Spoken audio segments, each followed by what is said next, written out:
simpan dalam tubuh ya, dan pengeluarannya tidak seperti vitamin yang larut air kayak vitamin C yang langsung dengan gampangnya dibuang melalui urin. Ini kira-kira bagaimana dokter kalau terkait dengan pertanyaan ini, Dok?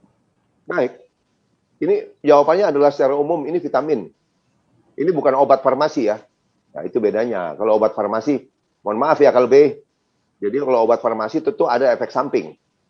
Ini vitamin D yang kita minum itu persis sama dengan vitamin D dari matahari. Sama. Bahan kimianya sama, cuma ada beda sedikit sifatnya. Yang dari matahari itu lebih lama daya tahannya. Tapi rumus kimianya sama. So, are you saying that kalau kita kena sunlight itu ada efek samping? Ya enggak lah, kecuali pada orang tertentu. Ya, vitamin D apakah bisa menyebabkan gangguan? Bisa kalau kelebihan, benar. Dia kan bilang bisa disimpan dalam badan. Makanya darahmu berapa? Itulah cek darah. Tapi gini, ini seperti apa yang dikatakan oleh Dr. John Cannell. John Cannell ini dokter yang senior sekali. Mungkin dia sekarang umurnya udah 80-an ya. Itu dia presiden dan pendiri Vitamin D Council USA. Dia bilang begini, ini udah kebiasaan lah. Orang semua itu ya, ngomong keracunan, takut kelebihan, kalau takut side effect. Yeah. Dia bilang gini, ini saya kutip saja. Dia bilang, if you are worrying about toxicity, ya, then it is the same like you are worrying about drowning, while actually you are dying of thirst. Terjemahan nih bahasa Jawanya, nggak bisa sih saya bahasa Jawa. Jadi begini terjemahannya, kalau Anda khawatir tentang kelebihan, toksisitas, ya, itu seperti orang yang khawatir tentang tenggelam, padahal Anda sudah mau mati karena kehausan, gitu loh. Ya, jadi sangat tidak realistis Anda memikirkan yang 300, karena kan keracunan itu 300, itu baru ada efek gitu. 300, kapan sampainya ke sana? Tadi kan saya sudah gambarkan. Anda harus minum 60.000 minimal loh ya. Karena pada orang tertentu dengan 60.000 pun tidak apa-apa. Jadi minimal 60.000, minum at least 3 bulan sampai 6 bulan. Baru kira-kira teoritis bisa mencapai 300 nanogram. So, jadi dengan kata lain saya mengatakan, kalau masih ngomong kelebihan, keracunan, saya akan mengutip teman saya. Bukan teman sih, saya menganggap teman saya belajar banyak dari dia, Bung Ade Armando. Moga-moga dia lihat. Dia selalu menggunakan kata-kata yang menurut saya bagus, yaitu pakai akal sehat, karena hanya dengan akal sehatlah bangsa ini bisa selamat. Baik dok, asal kita menggunakannya itu sudah sesuai dengan takaran yang tepat, toxicity itu jauh gitu ya dokter ya, tapi penting untuk memenuhi kadar vitamin D yang optimal di dalam tubuh. Nah kemudian dok, memang dosis ini kayaknya apalagi K2 ini kan baru sekali. K2 itu ditemukan tahun 1940-an, baru mulai populer di kalangan medis tahun 1974, ya. Jadi ini baru sekali. Bayangkan D3 aja yang udah ratusan tahun ketemu, ya. Kita tenaga medis juga tidak semua tahu kan gitu. Nah, K2 ini tidak perlu diperiksa karena itu dia tadi, karena dosis kita kecil sekali kan, mikro ini. Kita ngomong mikrogram kok, ya. Satu. Kemudian yang saya lihat belum ada yang periksa ini. Tapi kita meluruskan ini. Saya udah ngomong di video saya meluruskan. Kok tiba-tiba belakangan ini ada laboratorium besar, nggak boleh sebut nama lah. Kalau sebut nama kan namanya menyebar aib. Ada laboratorium besar yang menawarkan pemeriksaan magnesium gratis. Jadi pasien-pasien saya yang periksa vitamin D, kan lapor ke saya. Dia bilang, ini ada tambahan gratis. Periksa apa? Magnesium. Saya bilang, coba lihat video saya. Begini ya. Magnesium dan zinc pada umumnya orang semua kekurangan. Satu. Kalau memang begitu kepengennya tahu, harus teliti, kata dokter Hendy kan harus terukur. Jadi kita periksa. Saya kasih tahu, pemeriksaan itu yang paling simpel yang ada gunanya adalah pemeriksaan kadar mereka magnesium dan zinc intraseluler. Biasanya dilakukan intra red blood cell. Pemeriksaan itu belum ada di Indonesia, adanya di Amerika. Di Amerika pun tidak populer, tidak umum dilakukan, karena itu hanya dilakukan untuk penelitian. Ya, kemudian ada lagi cara lain, yaitu HTMA. HTMA itu adalah HTMA, Hair Tissue Mineral Analysis. Jadi analisa mineral dari rambut. Jadi rambut kita diambil, mana bisa dilakukan di sini? Kan nggak ada pemeriksaannya. Jadi muncullah laboratorium ini mengada-ada. Ya, saya kritik saja ini. Toh laboratorium ini keluarkan pemeriksaan magnesium juga setelah ada video saya sih, ya toh. Mana dokter lain yang bicara magnesium sebelum ini? Kan tidak ada. Jadi saya merasa sedikit ikut bertanggung jawab terhadap pasien-pasien yang diberikan pemeriksaan magnesium tanpa diminta loh. Nah, dan tentu saja hasilnya tentu dibilang normal. Itu sebabnya makanya pemeriksaan magnesium dalam serum itu tidak representatif, tidak menggambarkan keadaan sebenarnya. Makanya Pak pasien-pasien bilang, nggak apa-apa kok dok, wong ini dikasih gratis. Iya kalau gratis terus, tunggu, itu kan cuma jebakan Batman. Nanti tahu-tahu suruh bayar belakangan, ya kan? Ini cuma pemasaran gratis dulu. Ya toh, suruh periksa yang nggak ada gunanya. Jangan. Jadi beginilah, sekarang ini kan masa susah, masa orang panik, ya toh. Susu binatang apapun laku, ya kan? Nah, apalagi magnesium pun untuk pikirannya gitu. Jadi janganlah, tolong jangan menggunakan kesempatan untuk mendapat keuntungan sebanyak-banyaknya. Nanti Anda berhadapan dengan LBP loh, Jenderal LBP. Baik dokter. Jadi yang perlu dicek rutin itu vitamin D3-nya aja sih ya. Kalau untuk yang magnesium, zinc, sama K2-nya tidak perlu dicek asal recommended dose-nya itu sudah tepat gitu ya dok. Nah ini kemudian ada pertanyaan dok.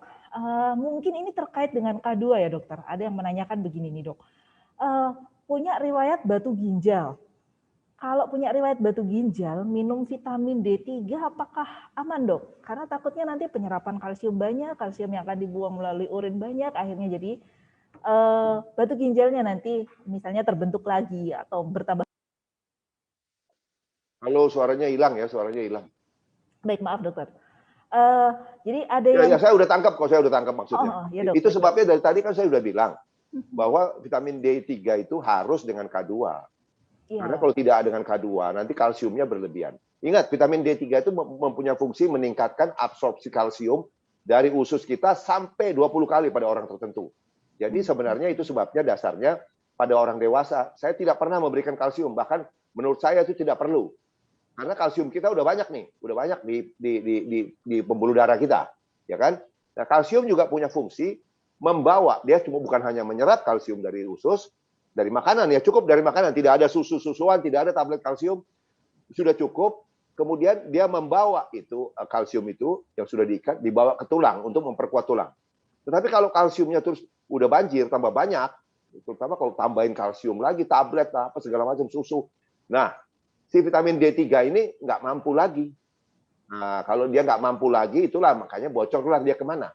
Dia ada di pembuluh darah terus toh, nah, menyebabkan penyumbatan di jantung, menyebabkan pengapuran di sendi-sendi, menyebabkan kalau dia ke urin, ke ginjal, ya jadi batu ginjal lah. Nah makanya adalah namanya vitamin K2. K2 itu fungsinya kan membersihkan kalsium supaya tidak bocor ke ginjal. Jadi dibawalah ke tempat mana? Yang tempat semestinya, yaitu apa itu? Tulang dan gigi. Baik dokter. Jadi intinya kalaupun ada riwayat batu ginjal, nggak usah khawatir untuk minum vitamin D3. Yang penting sertai dengan K2 dan jangan ada tambahan suplemen kalsium, begitu ya dokter. Jadi nanti kalsiumnya itu akan lari ke tempat yang tepat dan menghindari tempat-tempat yang tidak tepat. Ya, ini saya beri tambahan sedikit lah. Kan urusannya dengan ginjal-ginjalan inilah, kan banyak sekali juga yang tanya. Satu, vitamin D ini bukan obat farmasi. Vitamin D ini kan suplemen. Jadi tidak akan memperburuk kondisi ginjal Anda, ya toh? Karena sudah terbukti banyak malah kreatinin malah tambah baik. Ya, kalau mau tahu lebih jelas, panjang lebar, saya sudah jelaskan di video saya berjudul Defisiensi Vitamin D dan Kelainan Ginjal. Saya sudah konsul kepada teman saya nefrologis, ya. Dikatakan memang vitamin D itu tidak boleh diberikan kalau Anda sudah hemodialisa, kalau Anda sudah cuci darah.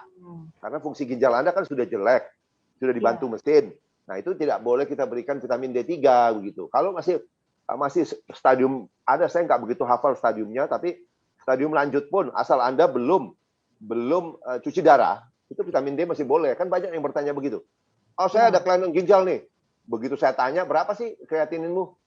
1,2, 1,3, itu kelainan apa? Itu anggap aja pilek lah. Iya baik dokter. Jadi artinya selama fungsi ginjalnya itu masih cenderung oke, walaupun ada riwayat batu ginjal, aman saja meminum suplemen vitamin D3 asal disertai dengan K2. Baik dok, Nah, ini ada pertanyaan yang menarik juga nih dari para peserta ya, Dok. Jadi kalau ke apotek nih, Dok, nanya, saya mau beli vitamin D3, mau beli vitamin K2, mau beli magnesium atau zinc gitu. Sering banyak yang bilang nggak ada. Kalau vitamin D3 sih masih banyak, Dok, tapi yang lain-lain nggak ada. Nah, begitu di online, Dok, banyak banget. Tinggal pilih, ada berapa ratus aja itu di online. Nah, apakah dokter ada petunjuk nih, Dok? Jadi caranya kalau beli di online, saya sudah dapat resep dari dokter harusnya dosisnya berapa, kemudian beli di online. Itu saya potong gimana? aja kalau soal online ini saya nggak mau ngomong panjang lebar. Oh Di iya, online baik, itu kita tidak tahu kualitasnya. Karena baik. apa? Yang di online kan nggak ada BPOM-nya semua. Oh baik, tetap. Ya, dari mana Anda percaya gitu? Kecuali saya bilang begini, Ya. kecuali bapakmu sendiri atau Pak Demu sendiri yang bawa dari Amerika sana, yang kamu bisa percaya, itu kan? Tapi kalau Iya. orang lain yang jualan di sana, tokonya juga nggak jelas, ya kan? Emang kalau di online tuh Anda tahu tokonya di mana? Kan itu kan gaib itu. Jadi bagaimana Anda bisa percaya? Kalau saya bertanya Baik. begitu, saya bilang saya sih beli online ke Amerika langsung, ke Amazon. Kenapa? Karena di sana lebih dikontrol oleh FDA.